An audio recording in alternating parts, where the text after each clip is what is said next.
So we got Scott Fauble here. I was talking to your coach, Ben Rosario. He seemed pretty happy with how training's gone. How do you feel your build-up's gone? I think the build-up went well. I really do. It maybe wasn't as flashy as some of the past ones. Like, I don't have too many sessions that I would that I think would blow people away. Yeah. But I was really solid. Like, for 17 weeks, I only had one workout I didn't finish, and that's pretty good for me. Yeah. Mileage was good, and long runs mostly went good. So yeah. Well, he was telling me that he did think there were a couple of workouts that did kind of blow people away. The 4 mile, 3 mile, 2 mile, 1 mile, he said was one of the best workouts he thought you'd ever run. I mean, did you feel that way? It was fine. It was fine. Maybe my expectations of myself have gone up a little bit. Yeah.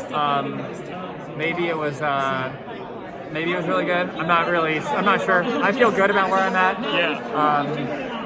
And I think I'm just as good of shape as I was in 2019. Yeah. So yeah, I'm not really too worried about exactly what this build-up equals. Yeah. But the feelings I have coming in are really good. I'm really confident, and I think I handled the segment really well as a whole.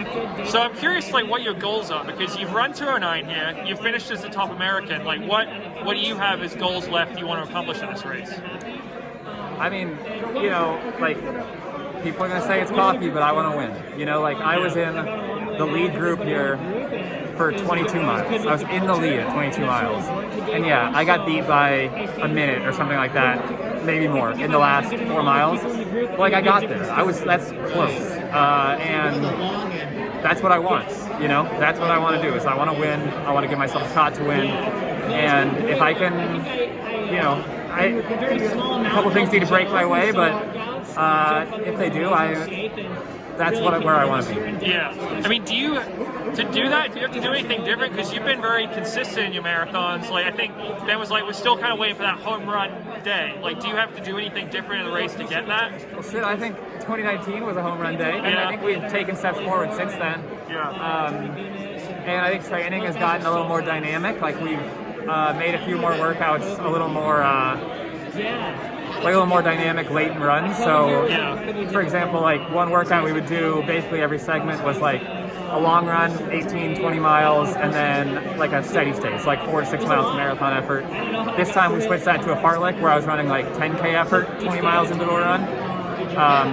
So we're hoping that makes a difference. But I think in terms of what it's going to take in the race, I think if I can come to this race, New York, these races that kind of fit me enough times with good enough fitness every single time, probably not every single one's going to go my way, but that's sort of the formula. You look at the people who have success in New York and Boston. It's Meb and Des and Slane. It was not the first time they'd run those races. It was not the second time they'd run those races.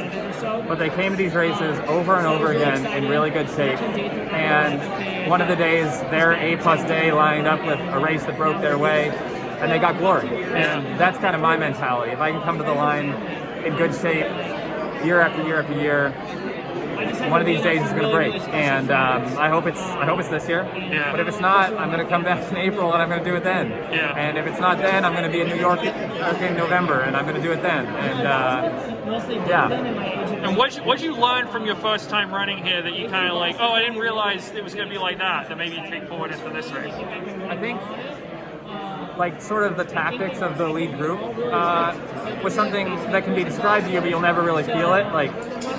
When you're running 4:55 to 5-minute pace, and all of a sudden you're running 4:45 pace, that's a big shock. Yeah. And learning how to weather that storm, and having faith that it's probably not going to just be 4:45 pace the rest of the way in. It's probably going to be a 4:45 and then slow.